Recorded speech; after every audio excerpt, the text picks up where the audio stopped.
growing up, I didn't spend much time with my parents. And then I was in a space where I didn't have anybody to talk to. I do have people in the family, of course, where I was living. But it was too hard for me to talk to anybody. There wasn't that comfort. I didn't have that space where I could go to my aunts, go to my uncle, go to anybody in the family and say, this is what is wrong with me. I didn't have that space. It wasn't safe for me. So, I think that also affected me growing up. When I mentioned earlier that I could stay in the restroom, I could lock myself in my room and I would cry. That started from my upbringing. If I had a family, probably if I grew up, and it was my decision to grow up with another person because my parents, they loved me, but I didn't spend much time with them. So trust me, probably if I grew up in a family where there was so much love, a family where with any little inconvenience I could be heard, I could be, if I could feel that love that I needed. There was not that when I was growing up. And it affected me. There was a story I read online some times ago that says a boy was bitten by a dog. And because he got home, he knew he was in pain.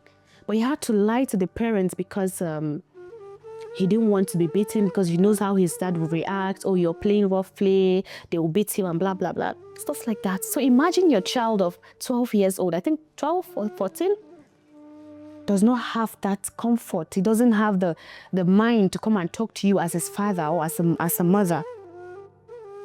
When I read that, I was heartbroken because I felt that was me. I was in that space that I could be going through even menstrual cramps. You know how painful it is for women. And I wouldn't have the mind to open up to anybody. I couldn't tell my auntie, this is what is wrong with me. I would just be battling and I'll go to the markets, do whatever errands I have to run. I'll still do them in pain. I want to advise the parents, the guardians, or whatever you are in somebody's life. Be a safe space for someone.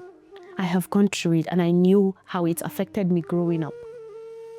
I'm sure if it wasn't for healing, by now I would have been an enemy to everybody because at some point I was chasing people away. When somebody shows me too much love, I'm like, what do you want from me? I was afraid of being loved by friends. You wouldn't want your child to be that way. You don't want to have a child who doesn't connect with you emotionally. Be a safe space for your children.